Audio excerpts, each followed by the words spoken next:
Nice to see you. Yeah. We'll have you reading all the way from America for us. Right, yeah. Looking forward to this. Thank Great. you. Okay. Thank you. Well, I've been thinking about messages. One that came to mind that always stood out to me was one I heard Stephen Holbrook give, where well, of course he always expects an answer. It's yes and no and that from the crowd. And he's like, "Is there anybody here with a caravan?" And this lady says yes, and he says, "Oh yes, you're here with your parents, aren't you?" And she said yes, and he said, "I've got your husband here. He passed away 13 months ago, didn't he?" She said yes. He said he was. Now I don't know cars, but it was something like he drove a red Toyota. She said yes, that's right. And he didn't die in the accident, did he? She said no, he didn't. He died later in the hospital, didn't it? Yes. And your mum and dad were always upset that you were living together and weren't married, weren't they? Yes, they were. So you got married, didn't you? We did, yes. You got a priest in the night before he died, didn't you? Yeah, and you got married, yes. And you didn't have a wedding ring, so you used a thin gold chain, didn't you? Yes, we did. And you've lost that chain, haven't you? Yes, we have. In the caravan where you live, there's a television on a unit, and in that unit there are 3 drawers, aren't there? Yes, there are. In the bottom drawer, the photo albums, aren't there? Yes, there are. There's one red, there's one grey, and there's one black, isn't there? Yes, there are. The middle one is the grey one. If you open up, the gold chain is in there. I told that story to a friend of mine who was very sceptical, and she said, "Well, was the necklace there?" So you can't please everybody, can you? We engage with our spirituality at different levels, and as we go through this material realm, I have in times past worked with spirit. People would say things like, "Have you been in our house? How did you know that?" "Yes, I am pregnant." I wasn't to blame for that one. A wonderfully detailed message recently about my father's Steam Day memoirs mentioned that my students had been colorizing black and white photographs. The next day, I opened a folder of my old artwork, and there were colorized images I'd done.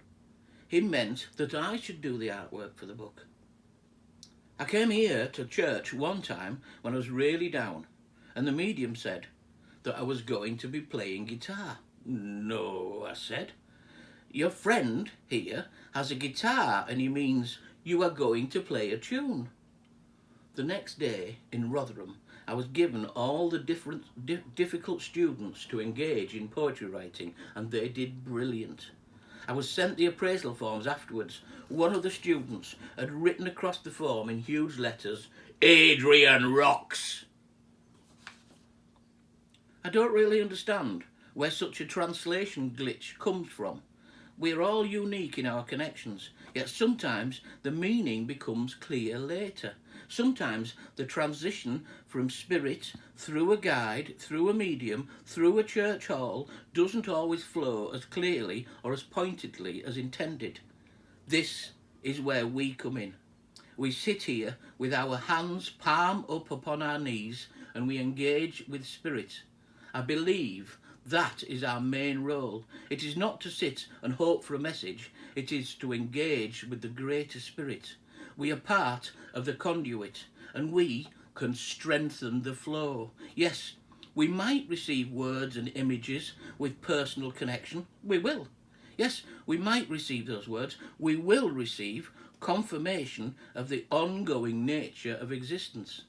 It is bigger than a personal thing, though. We are in this together. As we are in this together, we have become part of a greater story, the story of the ongoing existence of the human spirit, the connection between worlds, the hope and the love of a myriad of souls. We are one and we are part of that story. We listen and acknowledge. We empower. This is our connection, and we are working together to make it as strong, as beautiful, as valuable, as meaningful as we possibly can. We all have something to take away from this with us, a sense of contribution. Thank you very much indeed. I think we can all take a bit from that. Yeah, I could. I'm going to give you a clap, actually. Yeah, Thank you. That's lovely, isn't it? That's lovely. It's really different, isn't it? Because when you're in the centre, obviously you automatically do that kind of thing, but then when everybody's muted, you all sit there going, ooh. Do have one of them, couldn't we? Anyway, enough of the silliness. Thank you, Adi. That was lovely. It's philosophy time, Marie, and it's over to you.